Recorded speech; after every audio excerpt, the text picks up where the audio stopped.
Hello. అయ్యా నమస్కారం sir, నా పేరు వీరరాఘవరెడ్డి. చెప్పండి. సార్ భీమవరం సబ్ ఇన్స్పెక్టర్ గారా? భీమవరం సిఏనండి. భీమవరం సిఐ గారా? అయ్యా తమరి నెంబర్ కంట్రోల్ రూమ్ నుంచి తీసుకున్నాం సార్. చెప్పండి. ఇది కొన్ని నేరాలకు పాల్పడినందుకు గాను సి నాగరాణి గారని ఈ డిస్ట్రిక్ట్ కలెక్టర్ గారిని party of BNSS part section 43 CrPC memorandum ఇచ్చి అరెస్ట్ చేసామండి. ఎవరినండి? డిస్ట్రిక్ట్ కలెక్టర్ గారినండి. ఆవిడ కలెక్టరేట్ లో ఉన్నారు. ఒకవేళ తమరు మరి ఎవరినైనా పంపిస్తే మేము ఆ ఫిర్యాదు ఆవిడని అప్పచెప్పేసి మీకు అన్ని ఎవిడెన్స్ కావాలితే ఇస్తాం సార్. అర్థం కాలేదు మీరు చెప్పింది. సార్ 40 కొత్త సెక్షన్ బిఎన్ఎస్ఎస్ ఏదైతే ఉందో ఆ సెక్షన్ ప్రయోగించి కలెక్టర్ గారిని అదుపులోకి తీసుకున్నామండి, నోటీస్ ఇచ్చి. మీరెవరండి? నా పేరు వీరరాఘవరెడ్డి అండి, రామరాజ్యం ఫౌండర్ అండి నేను. ఏదండి? రామరాజ్యం ఫౌండర్ సార్ నేను. మీరు ఎలా తీసుకుంటారు? మరి ప్రైవేట్ అరెస్ట్ అని చెప్పేసి సెక్షన్ 40 చెప్తుంది కదండి బిఎన్ఎస్ఎస్. పాత సెక్షన్ 43 సిఆర్పిసి ఉంది కదండి. మీరెవరండి మీరు తీసుకోవడానికి అదుపులో? ఒక్కసారి మీరు ఆ సెక్షన్ చదవండి సార్, పార్టీ ఆఫ్ బిఎన్ఎస్ఎస్ చదవండి సార్ ఒకసారి. మా సెక్షన్ మాకు తెలుసు కానీ మీకు చెప్పవలసిన లేదు. కానీ మీరు ఎవరంటే అసలు ఇబ్బంది ఏమీ లేదు సార్. మీరు కస్టడీలోకి మీరు తీసుకోకపోయినా మీరు మీ మీద కూడా మేము కేసు ఫైల్ చేసుకుంటాం సార్, ఇబ్బంది ఏమీ లేదు సార్. మీరు ఆవిడ కూడా పబ్లిక్ సర్వెంట్స్ అండి. మాకు 21 ఐపీసీ ప్రకారంగా కలెక్టర్ గారు కానీ మీరు కానీ చీఫ్ జస్టిస్ ఆఫ్ ఇండియా కానీ ప్రధానమంత్రి కానీ మీరు అందరూ మాకు పబ్లిక్ సర్వెంట్స్ అండి. మీరు మాకు 154 సిఆర్పిసి కొత్త చట్టం మీకు వచ్చేటువంటి ఏదైతే కాగ్నిజబుల్ అఫెన్స్ ఉందో మీకు రిపోర్ట్ వచ్చినప్పుడు మీరు కేసు కట్టడం మీ బాధ్యత అండి. లలిత్ కుమారి కైండ్లీ అండి. బాబు నీ సెక్షన్ లో అవన్నీ పక్కన పెట్టాయా? నువ్వు 154 ప్రకారం సిఆర్పిసి ఇప్పుడు నాకేమైనా రిపోర్ట్ ఇచ్చావా? మీకు ఇంటిమేట్ చేస్తున్నాను సార్, మీకు ఫోన్ చేసి చెప్తున్నాను సార్. మా దగ్గర రిపోర్ట్ రెడీగా ఉంది. ఇంటిమేషన్ కి 154 కి సంబంధం ఏంటి? మేము 100 కి డయల్ చేస్తే మీ నెంబర్ ఇచ్చారండి వాళ్ళు. మీరు ఇస్తే మీరు ఎవరన్నా ఇక్కడ పంపిస్తే ఈ పిటిషన్ కూడా ఇస్తాం, కలెక్టర్ గారు కూడా అప్పచెప్తాం, ఇక్కడ అప్పచెప్పి వస్తామండి. మేము ఎందుకు పంపిస్తాం అక్కడికి? అంటే మరి ఎవరు 154 సిఆర్పిసి ప్రకారం ఏదో పోలీస్ స్టేషన్ కి వచ్చి కాదు సార్ 43 సిఆర్పిసి ఏదైతే ఉందో చేయాలి.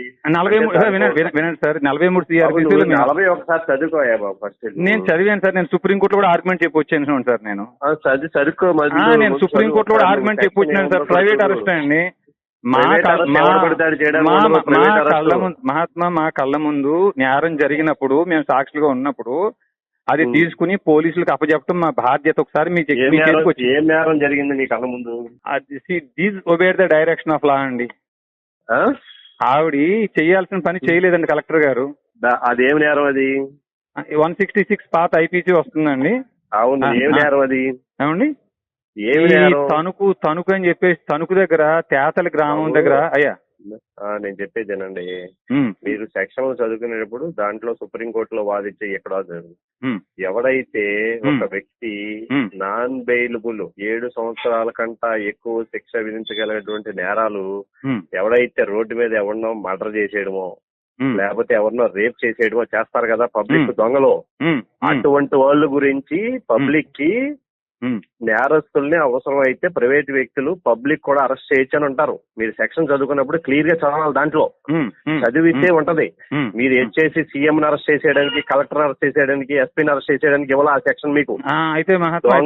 చెప్పేదేనండి, మర్డర్ చేసే వ్యక్తి లేకపోతే రేప్ చేసే వ్యక్తి రోడ్డు మీద పారిపోతున్నప్పుడు అతనికి పోలీసులు వచ్చే టైం ఉండదు కాబట్టి అక్కడ ఎమర్జెన్సీ టైంలో పబ్లిక్ అయినా సరే అరెస్ట్ చేయడానికి పెట్టారు. అంటే 7 సంవత్సరాల కన్నా ఎక్కువ నేరం దగ్గర నేరాలు పబ్లిక్ కళ్ళ ముందు చేస్తే అప్పుడు చేయొచ్చు. మీరు అటువంటి మీరు చెప్పింది విన్నాం కదా. ఇప్పుడు మా మాట వినండి. ఇప్పుడు ఏదైతే కాగ్నిజబుల్ అఫెన్స్ ఏమో 154 సిఆర్పిసి అండి, నాన్ కాగ్నిజబుల్ ఏమో 155 సిఆర్పిసి అండి. ఈ రెండింటి మీద లలిత్ కుమారి వర్సెస్ యూపీ గవర్నమెంట్ ఈ కేసులో సుప్రీంకోర్టు ఒక ఆర్డర్ పాస్ చేసింది. 90 పేజీలు 100 పేజీలు జడ్జిమెంట్ ఉంటుందండి. మేము అరెస్ట్ చేసిన వ్యక్తి కాగ్నైజబుల్ అఫెన్స్ పాల్పడినా నాన్ కాగ్నైజబుల్ కు పాల్పడినా ఆ వ్యక్తి బెయిల్ ఇవ్వదగింది అంటే ఇక్కడ మేము కుట్రపూర్తిగా ఈ నేరం చేశారని ఆరోపిస్తున్నామండి. మేము ఒకవేళ కుట్రపూర్తిగా అంటే 120B కూడా వస్తుందండి, 295A కూడా వస్తుందని మేము ఆరోపించినవి. అయితే ఒకవేళ మేము ఇచ్చిన కంటెంట్ కానీ కాగ్నైజబుల్ కాదు నాన్ కాగ్నిజబుల్ అనుకోండి, మీరు బెయిల్ ఇచ్చి విడుదల చేయొచ్చని మీకు అదే చెప్తుందండి. 43 సిఆర్పిసి చెప్తుందండి. బాబు పోలీస్ స్టేషన్ వచ్చి కంప్లైంట్ అది 154 సార్. నువ్వు చెప్పేది నువ్వు పోలీస్ స్టేషన్ వచ్చి 154 సిఐ గారు మర్యాదగా మీరు అని మాట్లాడుతున్నాం మేము. అదే గౌరవంతో మాట్లాడాలి. ఇంతసేపు మాట్లాడాల్సిన అవసరం లేదు. పబ్లిక్ సర్వెంట్స్ మీరు. పబ్లిక్ సర్వెంట్ కాబట్టి మాట్లాడుతున్నాను. పబ్లిక్ సర్వెంట్ కి నువ్వు చెప్పేది ఏంటి? పబ్లిక్ సర్వెంట్ కి నువ్వు చెప్పేది ఏంటి అంటున్నాను. పబ్లిక్ సర్వెంట్ కి నువ్వు చెప్పేది ఏంటి ఇక్కడ?